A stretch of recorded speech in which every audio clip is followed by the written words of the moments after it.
اهلا بكم مشاهدينا الكرام. معانا ضيفنا النهارده الدكتور عبد الباقي السيد، استاذ التاريخ والحضاره الاسلاميه. اهلا بحضرتك يا دكتور. دكتور عبد الباقي زي ما قلنا في اول الحلقه النهارده هيكلمنا عن طقوس رمضان، العادات اللي موجوده عندنا في رمضان، من اول الفانوس للكنافه للقطايف.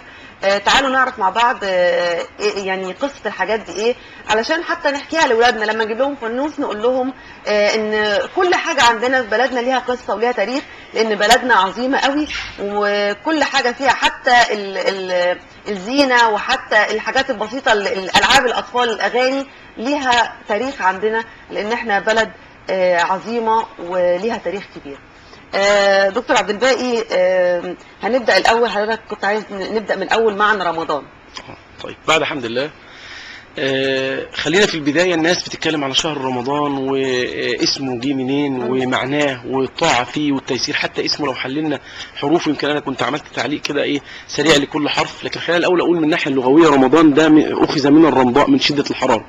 إن العرب كان بيجي عليهم في أوقات كان الجو بيبقى حر جدا، وبعضهم قال ايه رمض الجوف، يعني اشتد. لما بيجي رمضان الإنسان بيبقى جوفه ايه ناشف، يعني ناشف شوية من الرمضاء، من شدة الايه من شدة الحرارة. وده هيلفتنا واحنا بنتكلم على الكنافة، ان معاوية بن ابي سفيان اول من صنعت له الكنافه. لما نيجي نتكلم عليها احنا مش هنحرقها، خلينا مش عاوزين نحرق، لكن خلينا نقول ان رمضان بدايه ارتفاع الحراره اخذ من الرمضاء. وفي تحليل بقى جميل جدا روحاني قبل ما نتكلم على حال السلف، كان انا تعمدت ان انا اكتبه عشان الناس لو حد يعني المشاهدين هيدونوا او يركزوا فيه. رمضان هو مكون من 5 حروف. الراء او حرف الراء يعني رضوان الله للمقربين، دي اول. الميم اللي هو الحرف الثاني مغفره الله للعاصين. الضاد ضمان الله للطائعين. الالف ألفة الله للمتوكلين. بعد كده النون نوال الله للصادقين او نور الله للصادقين. فكل حرف من حروف رمضان ليه مغزى وليه ايه وليه معنى. ده عند بعض اهل العرفان واخواننا في الصوفيه وكده، ده تحليل الحروف. رمضان بطبيعته بياتي على كل العالم العربي والعالم الاسلامي بصفه عامه، فتجد ان المسلمين بيبداوا ينشغلوا بالطاعات، حتى لو عملوا للدنيا وعملوا اكلات ووجبات وكده، لكن في طاعه، لان هو مؤهل بطبيعته. كتب عليكم الصيام كما كتب على الذين من قبلكم لعلكم تتقون. لعل عند الله وعند النبي صلى الله عليه وسلم بتفيد التحقيق، يعني المسلم لابد ان يتقي الله عز وجل في هذا الشهر، لابد ان يراقب الله، لابد ان يتعلم السياحه الربانيه، لابد ان يتعلم المصداقيه. بيبقى بطبيعته هو اصلا مراقب لله عز وجل. ممكن يختلي بنفسه في مكان وياكل، لكن لا، هو يعلم ان الله يراقبه، فلذلك هو يراقب الله عز وجل. وصل لمرحله اللي هي بتعرف بالاحسان، ان تعبد الله كانك تراه، فان لم تكن تراه فانه يراك. لذلك السلف كانوا دائما يعلموا ان رمضان بتغلق فيه ابواب النيران، تفتح فيه ابواب الجنان، تصفد فيه الشياطين، فاذا بيفتحوا المجال لانفسهم للعباده وللطاعه. ولذلك هيرتبط بده ان حال السلف في رمضان. تجد الامام مالك مثلا كان يغلق كتب الحديث والفقه ويقول لا تسألوني إلا عن القرآن. الشافعي رحمه الله كان له 60 ختمة للقرآن في رمضان، ومثله كان أبو حنيفة رحمه الله. بل الخليفة المأمون، وده من أعظم الخلفاء، ابن هارون الرشيد. وبالمناسبة هو جه طنطا، جه مصر في فترة من الفترات، في ثورة من الثورات كان جه لمصر، وجه عشان ياخد الثورة هنا العرب والقبط ضد الدولة الإسلامية وضد الخليفة، فهو جه ليقضي عليها، وكان بتحريض من بعض القلاقل. فالمأمون ده كان رغم الدولة متسعة كان بيختم القرآن أكثر من 40 مرة في شهر رمضان. وكثير جدا بقى الصحابة، ومن الصحابة من كانوا يقرؤون القرآن حتى تنزل عليهم الملائكة، مثل أسيد بن حضير كان يقرأ سورة الكهف فنزلت عليه الملائكة، فذهب للنبي صلى الله عليه وسلم قال رأيت ظل يا رسول الله، قال هذه والله الملائكة يا أسيد ولو ظللت لظلت. فده كان حال السلف وحال الصحابة. ويقومون بالليل. عثمان بن عفان كان يصلي القيام يختم القرآن في ركعة الوتر، كان يجيب القرآن كله الناس بتعجب، يعني احنا بنقرأ القرآن وفي ناس كمان بيبقى صعب عليها انها تحقق ختمة او تحقق ختمة ولكن سبحان الله، يعني هم من صدق اتصالهم بالقرآن ومن اتصالهم الدائم طول العام بالقرآن بيبقى في بركة في الوقت، وبيجري الله سبحانه وتعالى القرآن على قلوبهم ولسانهم. دي حقيقة. وسريعا كان يعني الإمام الشافعي جه في يوم سؤال فيعني جلس من العشاء حتى الفجر فاستعرض القرآن كله حتى أتى بالآية التي تدلل على الدليل البرهان. يمكن أنا بيحضرني في المقام ده شيخ الإسلام ابن تيمية بخصوص الطاعة وبركة الوقت، يعني ما كان ينام. كنت حاجة عجيبة جدا. جدا اني افتش في الاوراق وافتش في المصادر والمراجع انه يسند ظهره دروس من بعد الفجر لحد الظهر، من الظهر للعصر، من العصر للمغرب. طب الوقت اللي بينام فيه كان يسند ظهره على عمود من اعمده المسجد فيغفل دقائق او قرابه نصف ساعه ثم يقوم يعاود المدارسه ويعاود الدراسه. فدي سبحان الله هي دي بركه بركه من الله عز وجل في الوقت، ونسال الله عز وجل ان يرزقنا البركه كما رزقنا. ده عن حال السلف وعن معنى رمضان. هناك امر اخر قبل الطقوس، الانتصارات. وشهر رمضان اذا كان هو شهر الطاعه، اذا كان المسلمون يقبلون على ربهم في شهر رمضان فحري ان ينتصروا على أنفسهم، ينتصروا على أمراضهم، ينتصروا على المعاصي، ينتصروا على المزلات، ينتصروا على الأعداء. مصر وحراك للعلاقات تفاعل اجتماعي، تفاعلية اجتماعية في شهر رمضان لا تحدث في غيره. الموائد، موائد الرحمن اللي بتصنع، الموائد اللي في البيوت، واحد بيدعو أقاربه. بل كان عجيب جدا أن الحضارة الإسلامية كانت بتعرف أن بعض الأغنياء كانوا يصنعوا أطعمة خارج البيوت للمرة ويحطها قدام البيت كده ويسيبها لأي مرة يعدي ابن سبيل فيأكل ويطعم، والبعض الثاني يدخلوا على بيته ليطعم الطعام. دي تفاعلات وطقوس كان المسلمون حريصون عليها. لذلك كان نتيجة لهذا العمل الخير ولهذه الطاعات في قاعدة دائما تقول لك المداومة على الطاعات تخرج العبد من المزلات. المداومة على الطاعات تخرج العبد من المزلات. فده اللي كنا لقيناه دايما. لقينا نفسنا في بدر، في غزوة بدر نصرنا الله عز وجل. كنا في غزوة بدر 2 هجرية 17 رمضان، يمكن هي لسه يعني بعد أيام قريبة إن شاء الله. وكان المسلمون عددهم 313 إن لم يكن النبي فيهم، وبالنبي 314. والمشركون كانوا من 900 ل 1000 صلى الله عليه وسلم، من 900 ل 1000 فرد. ووقع النصر ببركة رمضان وبركة الطاعة. هو المسلمون عموما حتى في كل تاريخهم لم ينصروا بعدد أو عدة. ده حقيقة بالضبط. هي إنما هي الوحدة وإنما التآلف والإيمان والمعطى. عندنا برضو في رمضان نفس النظام. فتح مكة و20 رمضان ووقع النصر في فتح مكة، والنبي صلى الله عليه وسلم كان معه 10,000 راحوا لفتح مكة وتم الفتح وتطهير مكة اللي طرد منها النبي صلى الله عليه وسلم منذ سنوات. عندنا معركة عين جالوت والنصر على المغول وعلى التتار. عندنا دخول في الراجح دخول صلاح الدين إلى بيت المقدس وتحرير بيت المقدس.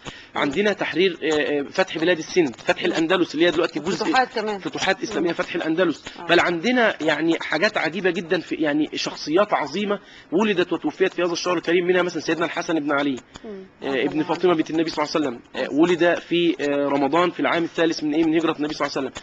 أحداث كثيرة في هذا الشهر الكريم بتلفت النظر إلى أن هذا الشهر يعني فيه من البركة وفيه من الخيرات وأحرى. يعني هذا ما يدعونا إلى أن نقبل على الله عز وجل بتلاوة القرآن وبالطاعات وبالمصالحة فيما بيننا وبين أنفسنا، ولا سيما والبلد تئن وتعاني من الفرقة والنزاع. فنحن في حالة إلى مصالحة، في حالة إلى الصلة، تفعيل العلاقات، تفعيل المصالحة بين كل فصائل الدولة لكي نستطيع أن نحقق التنمية التي ننشدها ونريدها ونعلي من منارها في مصر وفي العالم العربي والإسلامي. إن شاء الله بإذن الله. ندخل بقى على احنا مشوقين السادة المشاهدين من أول الحلقة علشان نعرف بقى الطقوس بقى العادات. نبدأ بأول حاجة بنشوفها بقى قبل رمضان، الفوانيس. خلينا اقول مدخل بسيط قبل الفانوس، ان الرؤيه بقى ناخدها كده بدايه من اول الرؤيه نشوف يعني نخلي الناس يعيشوا البدايه واول احتفاليه للرؤيه كانت ازاي. اول احتفاليه للرؤيه كانت على يد قاضي مصري اسمه عبد الله بن لهيعة، وهو واحد من المحدثين المشهورين. ده كان بيطلع على جبل المقطم ويعملوا حاجه عندهم اسمها دكه، كانوا بيعملوها من الرمال زي الدكه اللي اتعملت دلوقتي زي كنبه او غيره، مكان كده من الرمال عالي ويقف عليه القاضي. لازم كان القاضي بنفسه يطلع هو اللي يطلع ويشوف ينظر لهلال رمضان، هل خلاص ده كده 30 شعبان ولا 29، طب طلع الهلال ولا لسه. ويبدا القاضي ومعاه مجموعه من الناس من المساعدين. في اوقات العجيبه ان قضيه الرؤيه للقاضي دي كانت بتورث، يعني برضه عشان البعض بيتكلم التويس ده من زمان، يعني مش حاجه جديده، دي عاده مصريه عاده والروتين عاده مصريه يعني تقريبا حاجه زي كده. حتى الفانوس يمكن الفانوس تعرف ايام الفراعنه، لما نيجي نتكلم عنه دلوقتي مش ما تعرفش من ايام الحضاره الاسلاميه بس. فكان القاضي يطلع، واحيانا لما القاضي يمرض او يتعب يطلع ابنه مكانه كواحد انا ابن القاضي وطالع اشوف الهلال كراجل ثقه. دي كانت بدايه اول معلم، وكان ليهم طقوس معينه. كان يقف طبعا الخليفه بيقعد في مقر الخلافه، ويبدا القاضي طبعا اول ما يشوف يبلغ المفتين ويبلغ الناس ويبداوا يدخلوا على الخليفه يهنئوه ببدايه الشهر الكريم وبدايه الضيف. كانت في حاجه عجيبه جدا كانت بتحصل هنا في الغربيه، في قريه بالقرب من يعني تقريبا هي تابعه لكفر الزيات حاليا. كانوا بيطلعوا برضو. القريه دي كانت بتناطح القاهره، جبل المقطم كانوا يرصدوا في المقطم ويرصدوا هنا ايه، هنا بجوار كفر الزيات، على اساس انه ايه يبقى في رصدين اتنين. وكان بيطلع برضو الايه قاضي القضاه ومعمم ومجموعه من المعممين، بس كانوا يتجمعوا الاول في حجره، ويبدا كل واحد يخش على ايه، يسلم على ايه، على قاضي القضاه، وبعد كده ينطلقوا يطلعوا للمكان فيرصدوا الايه الحاله مع بعض، او يرصدوا الهلال، وبعد ما يتم التاكيد يبداوا المباركات ويبداوا يسلموا على القاضي، وينزلوا يسلموا على والي مصر اللي هو كان بيبقى موجود في الايه، موجود في القلعه ايام الايه، ايام المماليك وكده. خلينا نشوف بعد العاده دي، بعد عاده رؤيه الهلال، كان بيتم بعد كده ان السلاطين في مصر كانوا بيقدموا هدايا عجيبه جدا للشارع المصري. يعني اتذكر ايام المماليك كنت تلاقي مثلا واحد زي السلطان الظاهر برقوق، وده اول شخصيه مملوكيه في عصر المماليك الجراكسه او المماليك البرجيه. المماليك طبعا كانوا قسمين، مماليك بحريه اللي هم كانوا اتباع صلاح الدين، والقسم الثاني المماليك البرجيه او الجراكسه، ده اول واحد فيهم السلطان برقوق. فكان بيذبح يوميا 25 راس من البقر والجاموس ويوزعهم على الفقراء والمساكين.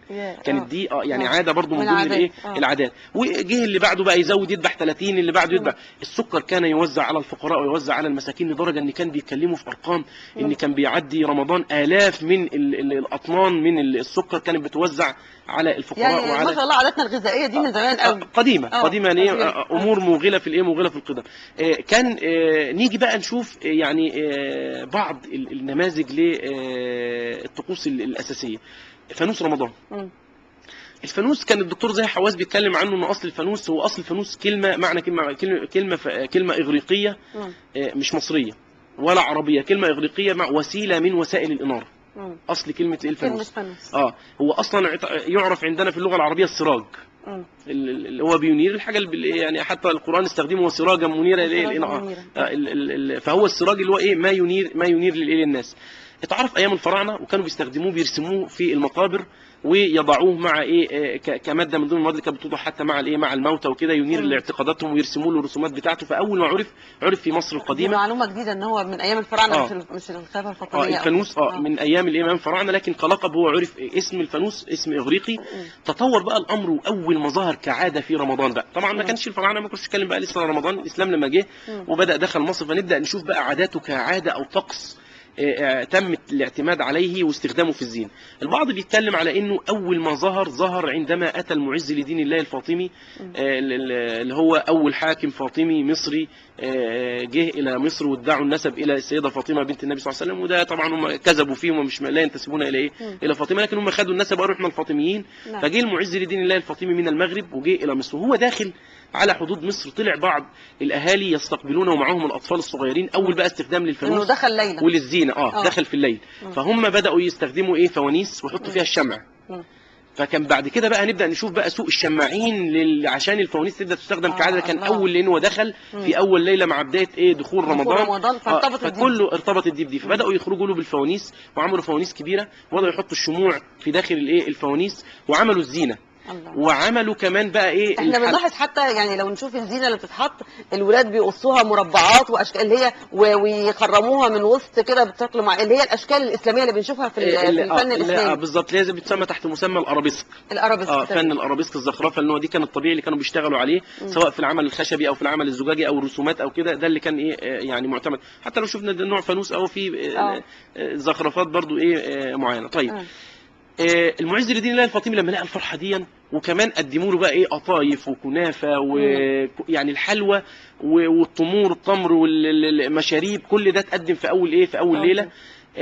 وكان في ظنهم ان هو طبعا هو بعد كده طبعا غيروا وبدلوا الفاطميين، حرفوا حاجات كتيره، لكن المهم احنا لينا الايه الاحتفاليه وبدايه الايه وبدايه النشاه.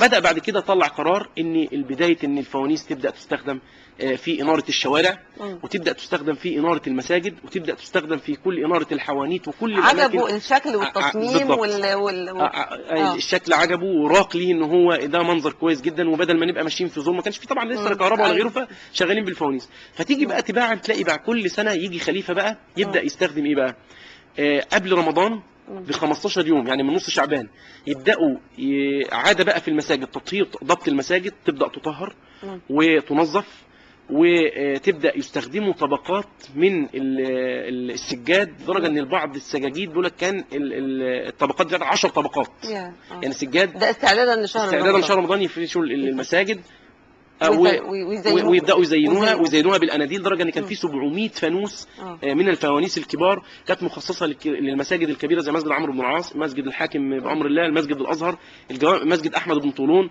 كل المساجد الكبيره دي كانت بتزين بالفرش دي. يجي يخلص رمضان يلموا الفرش والسجاد يوضعوه في اماكن مخصصه في كل مسجد، والاناديل نفس النظام او الفوانيس تبدا توضع في اماكنها حرصا عليها للعام التالي، وهكذا. ده كانت عاده باستمرار كانوا بيحافظوا عليها ليصلوا التراويح في حاله من الاناره وحاله من الروحانيه. الشوارع نفس النظام كانت بتبقى مناره للحوانيت والدكاكين بالفوانيس، والعمل كان ليلا مستمر ليل نهار، وده يمكن هنفصله ان شاء الله. ولكن اسمح لنا دكتور عبد الباقي سيد نخرج لفاصل سريع ونعود نكمل كلامنا عن طقوس رمضان وتاريخها ونتعرف اكتر على تاريخ بلادنا.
بتغيب علينا وتهجرنا وقلوبنا معاك، بتغيب علينا وتهجرنا وقلوبنا معاك، وفي السنة مرة تزورنا وبنستناك، وفي السنة مرة تزورنا وبنستناك. قال ايه؟ كانوا بيسافروا. حد يسوق كده؟ معلش اصل الكوبري وقف، اصله ماشي عكس الطريق.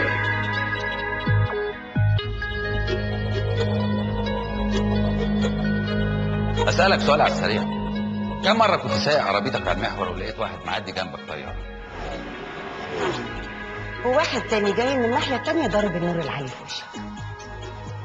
وشويه وتلاقي مقطوره ماشيه قدامك في نص الشارع وعماله تترقص شمال ويمين. نفسي اسالك سؤال محيرني جدا، ليه ما بنربطش الحزام الا لو شفنا لجنه قدامنا؟ يعني احنا خايفين على رخاصنا اكتر من روحنا. كم مره بيكون في واحد سايق جنبك وهو بيتكلم في الموبايل وعمال يكسر عليك، ولما تزمر له يبص لك بمنتهى الاشمئزاز. اسالك سؤال يا حازم، كم مره سمعت عن شباب عملوا حادثه موت في الصحراء؟ منهم قرايبنا اصحابنا وناس بنحبهم. عارفين اكتر حاجه محزناني ايه؟ هنفضل مهملين في ارواحنا لحد امتى؟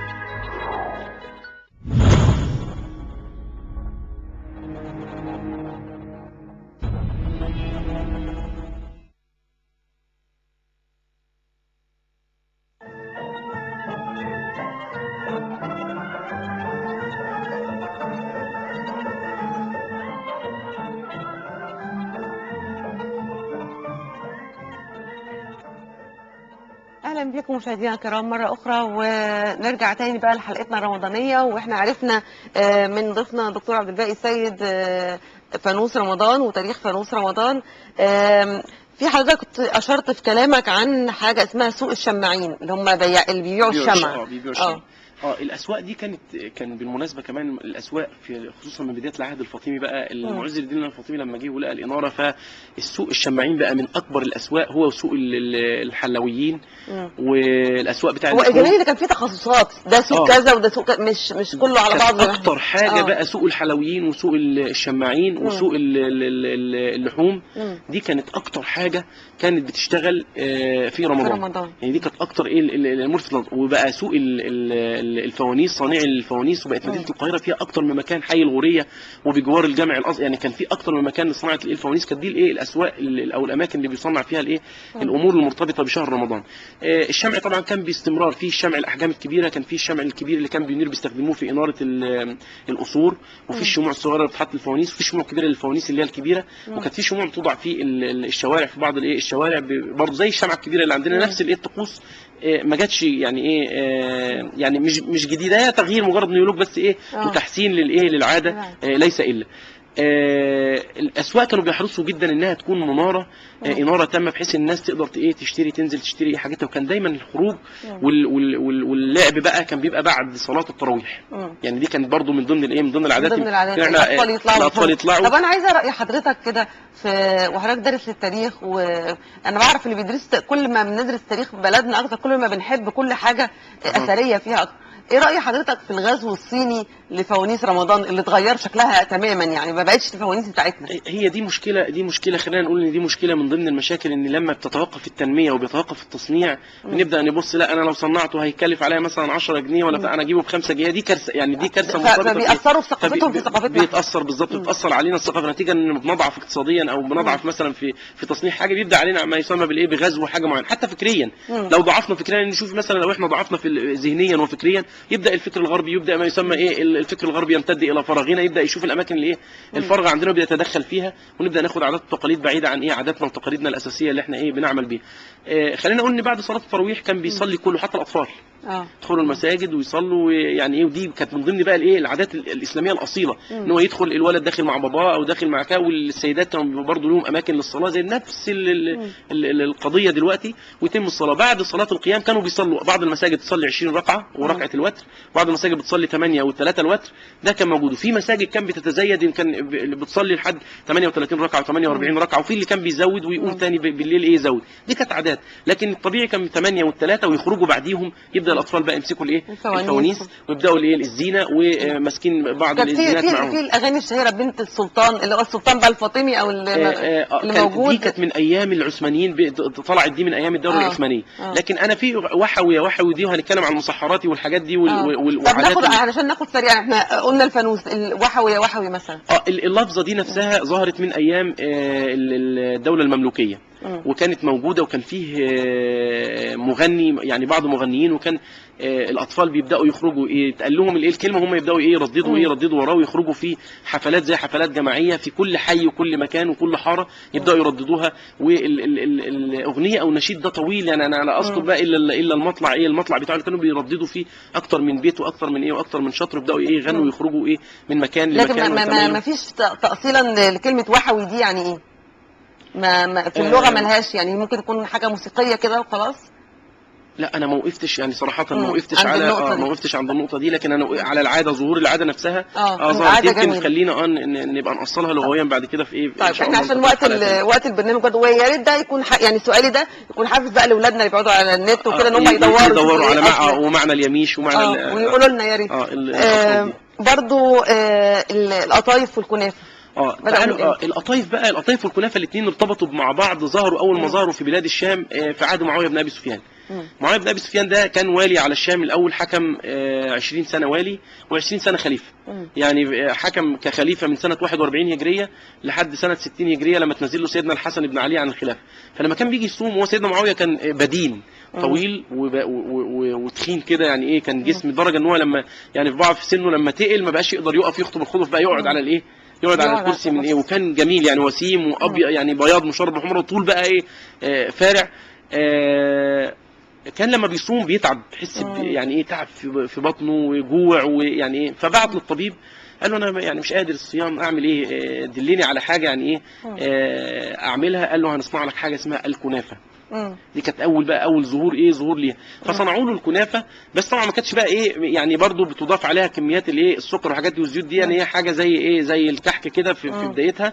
وبدات دي اول حاجه الايه على اساس ان هي عجين يعني وماء وكده فيشبع شويه. بالظبط. ويبدا ياخدوا سريع، يبدا يعمل له عمليه ايه تهدئه وليونه الايه المعده، ما كانش بيشعر فعلا بالايه بيه. بعديها على طول برضو عملوا له القطايف، يعني اتعملت الكنافه واتعملت الايه واتعملت القطايف مع بعض. البعض الثاني جه قال ان يعني بعض المؤرخين قال ان ايام سليمان بن عبد الملك وعبد الملك بن مروان ده بالمناسبه تولى ليه 4 خلفاء، 4 من ولاده تولوا الخلافه، كان منهم سليمان بن عبد الملك. سليمان بن عبد الملك ده في التاريخ يعني الباب برضو التذكير، البعض بيتكلم ان هو كان رجل اكيل وصاحب بطن عظيمه وبياكل مش عارف 50 فرخه في ايه وبتاع، كل ده كلام فارغ لا يصح عنه، ده تشويه من ايه الشيعه لتاريخه. لكن هو قيل ان هو الراجل برضو من ضمن الايه ثاني خليفه من عهد بني اميه اللي اتعملت له القطايف واتعملت له الايه الكنافه، وكان بيحبها يعني كان معجب ايه بيها. العاده دي اتنقلت من بلاد الشام جت عندنا مصر، يعني جت من ايه من بلاد الشام الى مصر، وبدانا نصنع الكنافه ونصنع القطايف. اتأصلت بقى تأصيلا قويا في عهد الدوله الفاطميه، بقت شعار وعاده من العادات ايام او بقى شعار رمضاني، ان يجي رمضان خلاص الكنافه والقطايف ونبدا ايه والحلويات وغيره مع الايه الفوانيس وده. وزادت بقى بعد كده على مدى العصور حتى هذه الساعه، لدرجه ان في ايام المماليك صنف الامام جلال الدين السيوطي صنف رساله كده في ايه عن القطايف والكنافه، وقعد يجيب الشعر، والناس اللي بتتغزل يقعد هو بياكل الايه الكنافه يقعد يقول فيها شعر بيتين شعر كده وياكل القطايف. فعمل رساله صغيره كده جمع فيها كل ما قيل عن الكنافه وعن القطايف من شعر ومن ايه ومن اقوال ومن ايه ومن كلام. فاضل المسحراتي وفاضل مدفع رمضان. جميل. سريعا كطقوس. المسحراتي برضو كان معروف، وخلينا نقول ان اول مسحراتي ظهر كان حوالي 228 او 238 هجريه. الناس احتاجت لحد يصحيهم. بالظبط. يعني وشوفي ده هنشوف كمان ده بقوا يعملوا عادات غريبه ايام العثمانيين وفي الفتره اللي هي ايه قبل الملك فاروق والملك فؤاد وكده، بقوا يعملوا عادات هنشوفها دلوقتي واحنا ماشيين. الاول المسحراتي اول مسحراتي ظهر عندنا في مصر اسمه عنبسه ابن اسحاق. عنبسه.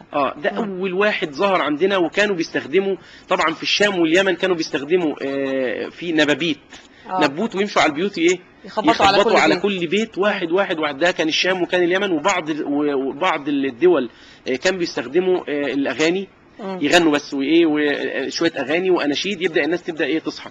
عندنا في مصر كنا بنستخدم الطبله، ان الطبل وزي نفس العاده دي، ويبداوا يطبلوا ويلفوا الايه الشوارع، صح النوم مش اصحى يا نايم وواحد قدامه الالفاظ والايه والالقاب والكلام اللي ايه اللي بيتقال لايه للتصحيه. كانوا بيبقوا عارفين احيانا اسماء اللي في البيت وينادوهم يا فلان بالظبط. لحد ما جه ايام اشتهر بقت مهنه، يعني تطورت مهنه المسحراتيه لدرجه ان بقى في حاجه اسمها قائد او العريف او الشيخ بتاع المسحراتيه.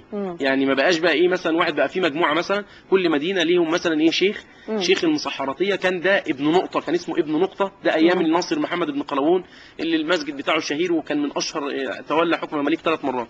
فكان ابن نقطه ده يجمع بقى المسحراتيه، انت هتنزل في المكان الفلاني وانت هتنزل هنا وانت هتنزل، ويبداوا ايه يمروا في الشوارع ويصحوا الايه الناس. تطور الامر بقى في حاجه غريبه ايام العثمانيين، بقوا يجيبوا الاهالي نفسهم عشان المسحراتي يبدا ايه يلتفت ليهم ويبدا يطبل لبيوتهم. هم يعني سيده من البيت تيجي من المشربيه بتاعه البيت كده، وتبدا تجيب الدينار او الدرهم وتلفه في ورقه، وتبدا تشعل النار في الورقه وتحدفها على المسحراتي، ان يبدا خبط لين عشان اللي نايمين لسه يبداوا يبداوا. فكل بيت بدا يعمل العاده دي، يجيب الدينار او الدرهم يلفه في ورقه ويولع، تشعل النار في الورقه تحدفه على الايه على المسحرات. يبدا المسحراتي يطبل للبيت ويبدا ينادي على اهالي البيت ايه الاستيقاظ، وان هو يبداوا الايه تناول الطعام. بالتالي فاضل عندنا طقس مهم جدا بقى ومرتبط بيه، اللي هو طقس المدفع. مدفع الافطار. يعني المدفع احنا لسه حتى برغم التكنولوجيا لسه برضه محتفظين بيها، حتى وفي التلفزيون حتى لازم نعمل مدفع الافطار الاول. بالظبط. يعني ما المدفع يعني في واقعتين 2 بيتكلموا على ظهور المدفع. البعض قال ان هو ايام السلطان احمد اينال اللي اسمه خشقدم، ده مملوكي من ضمن المماليك البرجيه اللي جه بعد برقوق برضه.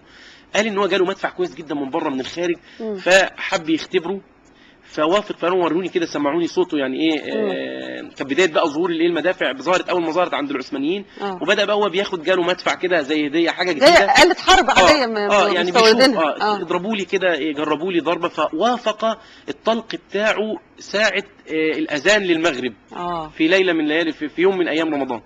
فبدا الناس يعني ظنت ان السلطان جابر ده خصيصا للاذان. فبدا بعض الفقهاء وبعض القضاة بيسالوه، قال والله كويس، فكره كويسه، هو ما كانش في دماغه. فبداوا اصلوا للفكره دي، وبدات تضرب الطلقات على اللي هو مدفع الامساك ومدفع الافطار، وبقت عاده مستخدمه. جه الخديوي اسماعيل اصلها اكتر، جاله مدفع برضو جديد كده، فبيختبروا يعني بيشوف قال له وريني كده، نظفه، وريني كده الذخيره بتدخل ازاي وكده. فهو شغالين على تنظيفه، فطلعت طلقه من غير ما يعني دون ان تكون عمدا. فالطلقه لما طلعت من المدفع، برضو ظن الاهالي في ايام الخديوي اسماعيل وهو حفيد محمد علي ان ده نوع من انواع الاحتفاليه. وبدا بعد كده بقى طبعا حتى هذه الساعه بيتم الاحتفال بمدفع رمضان، والطلقه ساعه السحور والطلقه ساعه الافطار. دكتور عبد الباقي السيد، استاذ التاريخ والحضاره الاسلاميه، احنا بنشكر حضرتك جدا. الحقيقه معلومات جميله، اتمنى ان احنا يعني نكون عرفناها كلنا ونحكيها لاولادنا، لان ده بيبين قد ايه مصر بلد عظيمه، قد ايه ان هي